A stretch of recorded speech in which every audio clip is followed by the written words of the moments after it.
Hello friends, welcome to DS classes. और आज हम स्टार्ट करने वाले हैं एसएससी एमटीएस 2023 के लिए एक प्रैक्टिस सेट।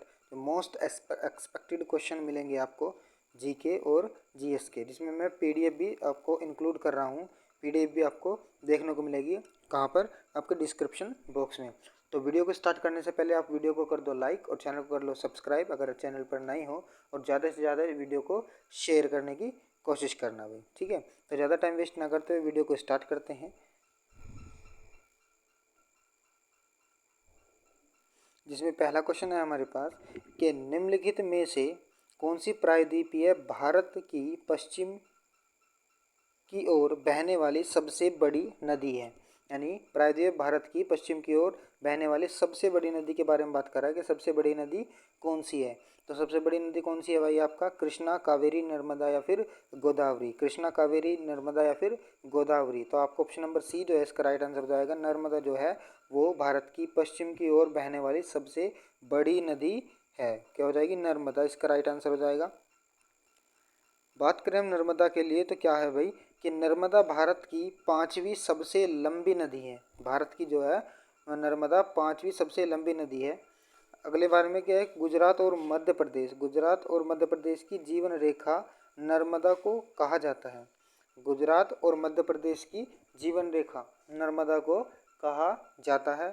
उद्गम होता है इसका अमरकंटक में, यानी जहाँ की मध्य प्रदेश है, या मध्य प्रदेश के अमरकंटक में होता है इसका उद्गम, और अरब सागर में जाकर ये गिर जाती है भाई, ठीक है। अरब सागर में कहाँ हो जाती है? ये लुप्त हो जाती है, यानी गिर जाती है, ठीक है। बात करें हम इसके अगले क्वेश्चन की, इसके अगले क्वेश्चन की, तो चावल की खेती के लिए किस प्रकार की मिट्टी उपयुक्त नहीं है पूछा है। क्या पूछा है? कि चावल की खेती के लिए किस प्रकार की मिट्टी उपयुक्त नहीं है। तो कौन सी उपयुक्त, कौन सी सही नहीं हो जाएगा इसका? शुष्क मिट्टी, नदी जलोढ़ मिट्टी, या फिर लवणीय मिट्टी, या कह सकते हैं चिकनी मिट्टी। तो इसका जो आपका राइट आंसर हो जाएगा ऑप्शन नंबर ए इसका राइट आंसर हो जाएगा। शुष्क मिट्टी इसका राइट आंसर इसका आपका हो जाएगा। शुष्क मिट्टी जो है आपका इसका करेक्ट आंसर बिल्कुल हो जाएगा। शुष्क मिट्टी जो है वो आपके चावल की खेती के लिए उपयुक्त नहीं है भाई, ठीक है। बात करें इसके नोट पॉइंट में क्या है कि चावल की खेती आर्द्र मिट्टी होती है। चावल की खेती आर्द्र मिट्टी में होती है। चावल की खेती पश्चिम बंगाल में सबसे ज़्यादा और दूसरे स्थान पर यूपी में सबसे ज़्यादा होती है, ठीक है। चावल सबसे ज़्यादा चीन में पाया जाता है और दूसरे स्थान पर भारत में, यानी दूसरा स्थान जो है वो भारत में आता है भाई, ठीक है। यानी दूसरे स्थान पर चावल भारत में पाया जाता है। बात करें हम इसके अगले क्वेश्चन की, तो भारतीय प्राणी सर्वेक्षण द्वारा प्रकाशित field guide birds of India के अनुसार भारत में पक्षियों की कितनी प्रजातियां हैं। बर्ड्स ऑफ इंडिया के अनुसार भारत में पक्षियों की कितनी प्रजातियां हैं। तो आपका ऑप्शन नंबर डी इसका राइट आंसर हो जाएगा। 1331 प्रजातियां हैं। कितनी है? 1331 इसका राइट आंसर हो जाएगा, जो कि 1331 प्रजातियां इसकी हैं। बात करें birds man of India, birds man of India को है सलीम अली खान ने क्या करा था? Birds man of India Salim Ali Khan की पुस्तक है। और tiger man of India, tiger man of India किसे कहा जाता है? कैलाश संखला को। और वाटर मैन ऑफ इंडिया आपके राजेंद्र सिंह को। और सॉइल मैन ऑफ इंडिया आपका रतन लाल को। और आइस मैन ऑफ इंडिया आपका चेवांग नोरफेल को कहा जाता है। और फॉरेस्ट मैन ऑफ इंडिया आपके जादव पायेंग को कहा जाता है। जादव पायेंग को कहा जाता है, ठीक है भाई। बढ़ते हैं इसके अगले क्वेश्चन की ओर, जिसमें दिया गया है, अगले क्वेश्चन में क्या दिया गया है वो ध्यान से देखो कि भारत में ठंडे मौसम के दौरान निम्न में से कौन सी प्रबल हवाएं बहती हैं। भारत में ठंडे मौसम के दौरान निम्नलिखित में से कौन सी प्रबल हवाएं बहती हैं। तो आपका उत्तर पूर्वी व्यापारिक हवाएं बहती हैं। क्या होती है? उत्तर पूर्वी व्यापारिक हवाएं बहती है इसके पश्चिम मौसम के दौरान। क्या मौसम के दौरान निम्न जो प्रबल हवा होती है ये आपके उत्तर पूर्वी हवाएं बहती हैं। बात करें इसके अगले क्वेश्चन की, जिसमें दिया गया है, इसमें क्या दिया गया है भाई कि भारत में अलग अलग स्थानों पर अलग अलग तापमान होता है। सही बात है कि भारत में अलग अलग स्थानों पर अलग अलग तापमान होता है। भारत में निम्नलिखित में से किस स्थान का तापमान देश में सबसे कम होता है? किस स्थान का तापमान देश में सबसे कम होता है? थार रेगिस्तान, चेन्नई, द्रास या तिरुवनंतपुरम या फिर तिरुवनंतपुरम। तो ऑप्शन नंबर सी इसका राइट आंसर हो जाएगा। द्रास जो है वो आपका राइट आंसर हो जाएगा। इसमें देश का सबसे कम तापमान मिलता है भाई, ठीक है। तो द्रास जो है वो लद्दाख में स्थित है। द्रास कहाँ है? द्रास जगह है एक लद्दाख, जो कि लद्दाख में स्थित है। तो द्रास में 61 डिग्री तापमान और सबसे गर्म तापमान पलौदी में है, जो कि जोधपुर में। कितना तापमान हो सकता है इसका? सबसे गर्म 51 डिग्री, ठीक है भाई, 51 डिग्री। बात करें इसके अगले क्वेश्चन की, जिसमें दिया गया था कि रंगनथिट्टू पक्षी अभ्यारण्य कहाँ स्थित है? रंगनथिट्टू पक्षी अभ्यारण्य कहाँ स्थित है? तो आपका रंगनथिट्टू जो अब पक्षी अभ्यारण्य है आपका कर्नाटक में स्थित है। कर्नाटक में स्थित है। तो और कौन से अभ्यारण्य की बात करें हम अगर, तो तेलंगाना में आपका, तेलंगाना में किन्नरसानी पक्षी अभ्यारण्य है। आपका केरल की बात करूं तो केरल में थट्टेकड पक्षी अभ्यारण्य है। और आंध्र प्रदेश में कोल्लूर पक्षी अभ्यारण्य और कर्नाटक में बोनल पक्षी अभ्यारण्य हो जाएगा। क्या हो जाएगा? कर्नाटक में बोनल पक्षी अभ्यारण्य और आंध्र प्रदेश में कोल्लूर पक्षी अभ्यारण्य हो जाएगा भाई, ठीक है। बात करें इसके अगले क्वेश्चन की, जिसमें दिया गया है, क्या दिया गया भाई? हाथी परियोजना का शुभारंभ किस वर्ष किया गया? हाथी परियोजना का शुभारंभ किस वर्ष किया गया था? तो आपका 2002 में, 1992 में, 1980 या फिर 1960। तो आपका ऑप्शन नंबर हो जाएगा आपका बी, इसका राइट आंसर हो जाएगा 1952 में, सॉरी 92 में। कहाँ पर? 1992 में इसका राइट आंसर हो जाएगा, 1992 में इसका राइट आंसर हो जाएगा। तो कुछ परियोजनाएं हैं हमारे पास जो मैं आपको साथ के साथ बताता चलता हूँ और आप इनको भी याद रखेंगे। कस्तूरी मृग परियोजना आपको 1970 में लागू की गई थी, मतलब जो शुभारंभ किया गया था। और बाघ संरक्षण परियोजना आपको 1973 में। कछुआ प्लस मगरमच्छ संरक्षण परियोजना आपका 1975 में। और गैंडा संरक्षण योजना आपका 1987 में। गिद्ध संरक्षण परियोजना आपका 2006 में। और हिम तेंदुआ संरक्षण आपका 2007 में किया गया है, ठीक है भाई। बात करें इसके अगले क्वेश्चन की, जिसमें दिया गया है कि भारत में हवाएं परिवहन की शुरुआत वर्ष 1911 में किन दो स्थानों के बीच हुआ? वर्ष 1911 में किन दो स्थानों के बीच हुआ? तो किन दो स्थानों के बीच में हुआ था भाई? आपका इलाहाबाद और नैनी के बीच में। कहाँ हुआ था? इलाहाबाद और नैनी के बीच इसका राइट आंसर हो जाएगा। इलाहाबाद और नैनी के बीच में 1911 में इसका शुभारंभ हुआ था। बात करें इंडियन नेशनल एयरवेज की। इंडियन नेशनल एयरवेज आपका 1933 में बनकर तैयार हुआ। और भारतीय विमानपत्तनम प्राधिकरण आपको 1995 में। और इसका जो हेडक्वार्टर की बात करूँगा तो हेडक्वार्टर इसका आपका दिल्ली में हैगा। कहाँ पर है? दिल्ली में है। बात करें इसके अगले क्वेश्चन की, जिसमें दिया गया था,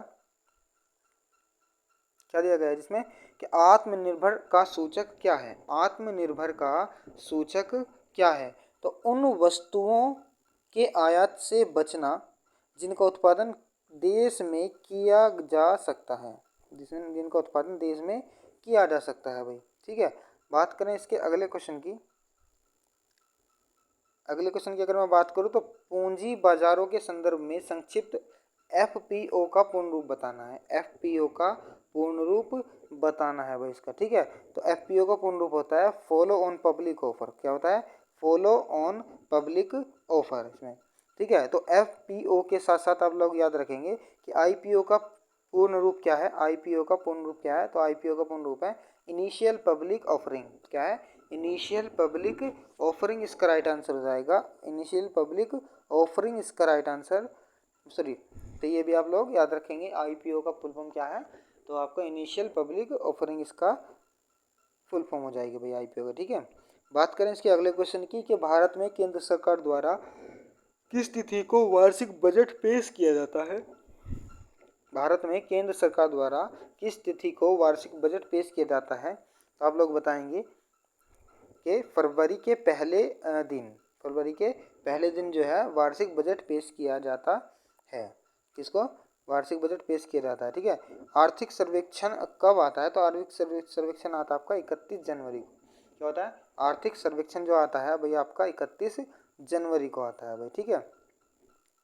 बात करें इसके अगले क्वेश्चन की कि एक राजकोषीय वर्ष किसी वर्ष की कितनी तिमाही को कवर करता है। एक राजकोषीय वर्ष कितनी तिमाही को कवर करता है। तो ऑप्शन नंबर 20 का राइट आंसर हो जाएगा 4 तिमाही को। कितने को? 4 तिमाही को कवर करता है भाई, 4 तिमाही को। इसकी क्वेश्चन की डिटेल अगर हम देखते हैं तो पहली तिमाही जो आती है वो आपका अप्रैल, मई और जून में आती है। दूसरी तिमाही आपकी जुलाई, अगस्त, सितंबर में। तीसरी आपकी अक्टूबर, नवंबर, दिसंबर। और आपका क्या हो जाएगा, आपका चौथी तिमाही जो है जनवरी, फरवरी, मार्च की होगी भाई। जनवरी, फरवरी, मार्च की, यानी पहले से याद रखो बस, अप्रैल, मई, जून को पहली तिमाही हो जाती है। अगले क्वेश्चन की अगर मैं बात करूं,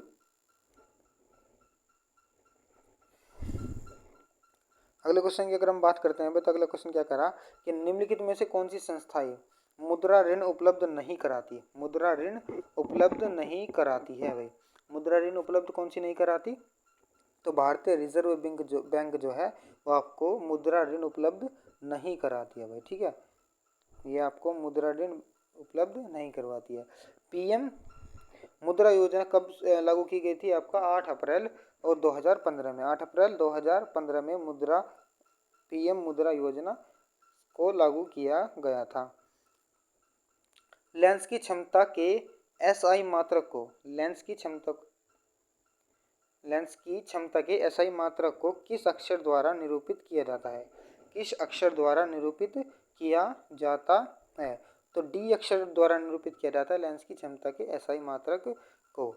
ठीक है भाई, इसमें डी का क्या क्या रोल है भाई? तो डी जो है आपका, डी का है डायोप्टर। क्या है? डी का डायोप्टर। और फोकस लेंस की क्षमता अगर हम आप लोगों से पूछ रहे कोई कि लेंस की क्षमता बताओ, तो आपको बताना पड़ेगा 1/फोकस दूरी। क्या बताना पड़ेगा? कि 1/फोकस दूरी आपको बताना पड़ेगा। ठीक है, बात करें हम इसके अगले क्वेश्चन की, जिसमें दिया गया है कि फिल्मनोलॉजी का अध्ययन क्या कहलाता है? फिल्मनोलॉजी का अध्ययन है, इसमें से क्या कौन सा अध्ययन है फिल्मोलॉजी का? तो आपका आकाशीय बिजली। क्या हो जाएगा? आकाशीय बिजली इसका राइट आंसर हो जाएगा, जिसमें कि दिखाया गया है कि एंटोनोमी, आपको ये बात भी याद रखनी है कि एंटोमोलॉजी जो है आपका कीट पतंग का अध्ययन होता है, और एब्रीविकेट्स व्यायाम से, नियोलॉजी पक्षियों से, और तुम्हारा क्या हो जाएगा कि ओडोंटोलॉजी दांत व मसूड़ों से, कोलोलॉजी सौंदर्य से, और पेडोलॉजी आपकी मिट्टी से, जो कि आप इसका आंसर सभी जानते हैं भाई। ठीक है, बात करें हम इसके अगले क्वेश्चन की। अगला क्वेश्चन क्या कह रहा है कि क्या कह रहा है भाई कि कूलाम पर सेकंड निम्नलिखित में से किसकी इकाई है? कूलाम पर सेकंड निम्नलिखित में से किसकी इकाई है? आपका विद्युत धारा की इकाई है। किसकी है? विद्युत धारा की इकाई है कूलाम पर सेकंड। ठीक है, बात करूं अगर मैं धारिता की, तो धारिता जो है इसकी ऐसा इकाई क्या है? तो फैराड है। प्रतिरोध की ओम, चुंबक की टेस्ला, और चुंबकीय फ्लक्स की वेबर। क्या है? चुंबकीय फ्लक्स की, और क्या हो जाएगा? वेबर हो जाएगा भाई। ठीक है, बात करें हम इसके अगले क्वेश्चन की, जिसमें दिखाया गया है कि मानव शरीर का पीएच सीमा के भीतर काम करता है। किस पीएच सीमा के भीतर कार्य करता है? तो आपका हो जाएगा 7 से 7.8 तक। ठीक है, 7 से 7.8 इसका राइट आंसर हो जाएगा। अगर बात करूँ इसके ब्लड के पीएच मान की, ब्लड का पीएच मान कितना है? 7.4, और लार का पीएच मान 6.8, आंसू का 7.4, और दांतों का क्षय जो हो जाता है वो 5.5 से कम पर, यानी जो झड़ने शुरू हो जाता है तो 5.5 से कम पर आपके दांत झड़ने लगेंगे भाई। बात करें इसके अगले क्वेश्चन की कि सोडियम कार्बोनेट का उपयोग किस में किया जाता है? सोडियम कार्बोनेट का उपयोग किस में किया जाता है? तो आपका पानी की स्थायी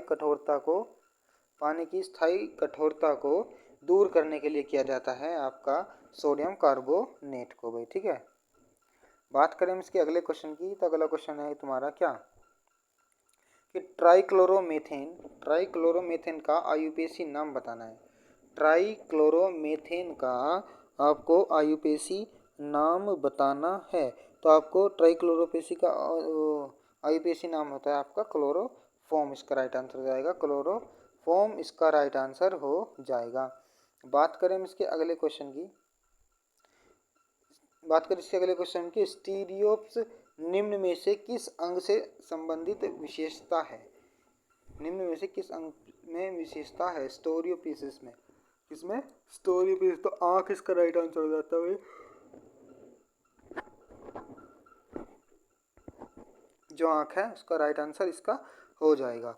बात करें इसके डिटेल पॉइंट की, तो क्या क्या कर रहा है इसमें ये कि मेनिनजाइट्स पार्किंसन मस्तिष्क और निमोनिया फेफड़ा, सोराइसिस त्वचा, टाइफाइड आंत और रेबीज पोलियो आपका तंत्रिका में होता है। ठीक है, जो ज़्यादा दिक्कत बनाते हैं ये आपकी ये चीज़ बनाते हैं। अगला क्वेश्चन अगर मैं बात करूं तो अगला क्वेश्चन है कि हाल ही में प्रधानमंत्री नरेंद्र मोदी ने 4 देशों के पहले शिखर सम्मेलन I2U2 का संबोधित किया है। कौन से देश I2U2 ग्रुपिंग से संबंधित हैं? तो आपका इंडिया, इजराइल, UAE और यूएसए इसका राइट आंसर हो जाएगा। इंडिया, इजराइल, UAE और यूएसए इसका राइट आंसर हो जाएगा। बात करो मैं इसके अगले क्वेश्चन की,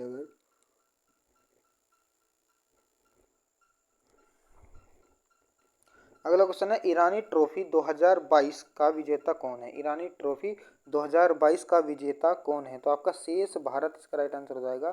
शेष भारत इसका राइट आंसर हो जाएगा। इसके उपराष्ट्र की बात करूं तो उपराष्ट्र हो जाएगा आपका सौराष्ट्र। ठीक है, सौराष्ट्र इसका राइट आंसर हो जाएगा भाई, उपविजेता हो जाएगा। ठीक है, बात करें इसके अगले क्वेश्चन की, जिसमें दिया गया है कि वित्त मंत्री द्वारा पेश आर्थिक सर्वेक्षण 2022-23 में भारत की अर्थव्यवस्था 2023-24 में कितना प्रतिशत रहने का अनुमान व्यक्त किया गया है? कितना प्रतिशत रहने का अनुमान प्रतिशत व्यक्त किया गया भाई आपका? तो 7% का। कितना? 7% इसका राइट आंसर हो जाएगा भाई। ठीक है, तो जीडीपी की विकास दर कितनी है आपकी? 6.5। कितनी जाएगी? 6.5 इसका राइट आंसर था। बात करें इसके अगले क्वेश्चन की, अगला क्वेश्चन कह रहा है कि 95 ऑस्कर 2023 में बेस्ट डॉक्यूमेंट्री शॉर्ट फिल्म का अवार्ड किस भारतीय फिल्म ने जीता? किस भारतीय फिल्म ने जीता? द एलिफेंटा वीएस पर्स इसका राइट आंसर हो जाएगा। द एलिफेंटा वीएस पर्स इसका राइट आंसर हो जाएगा। बात करें इसके अगले और लास्ट क्वेश्चन की, जिसमें दिखाया गया कि हाल ही में भारत के यूपीआई और किस देश के पे नाउ को बीच डिजिटल पेमेंट के क्षेत्र में ऐतिहासिक करार हुआ है? ऐतिहासिक करार हुआ है। आपका सिंगापुर में हुआ है। कहाँ भैया? सिंगापुर में हुआ है इसका। सिंगापुर इस क्वेश्चन का जो है बिल्कुल राइट आंसर हो जाएगा। ठीक है, और अगर मैं आपसे क्वेश्चन पूछूं कि सबसे तेज भुगतान का पोर्टल कौन बना है इंडिया में? सबसे तेज भुगतान का पोर्टल कौन बना है? रूपे। क्या हो जाएगा? पे रूप हो जाएगा। पे रूप कौन हो जाएगा? पे रूप इसका राइट आंसर हो जाएगा। ठीक है भाई, तो ये थे मेरे पास 25 क्वेश्चन। इसके आने और जो क्वेश्चन बच रहे हैं ये मैं आने वाली अगली वीडियो में करवाऊंगा आपको। आने वाली अगली वीडियो में करवाऊंगा, तो तब तक के लिए आप वीडियो को पहले लाइक कर दो, चैनल को सब्सक्राइब कर दो और ज़्यादा से ज़्यादा वीडियो को शेयर कर दो अपने दोस्तों के साथ। ठीक है, तो ज़्यादा से ज़्यादा लोगों के पास वीडियो जाएगा तो आप लोग को और भी मैं आपको बेहतर से बेहतर कंटेंट आपको देता रहूँगा। ठीक है, तो प्लीज़ वीडियो को बिल्कुल भी लाइक और शेयर करना बिल्कुल ना भूलें। थैंक यू, धन्यवाद। और जिसकी जो पीडीएफ मिलेगी ना वो आपको डिस्क्रिप्शन बॉक्स में इसका लिंक मिल जाएगा, वहाँ से आप डाउनलोड कर सकते हैं इसका पीडीएफ का लिंक। ठीक है, तो नमस्कार, थैंक यू, धन्यवाद।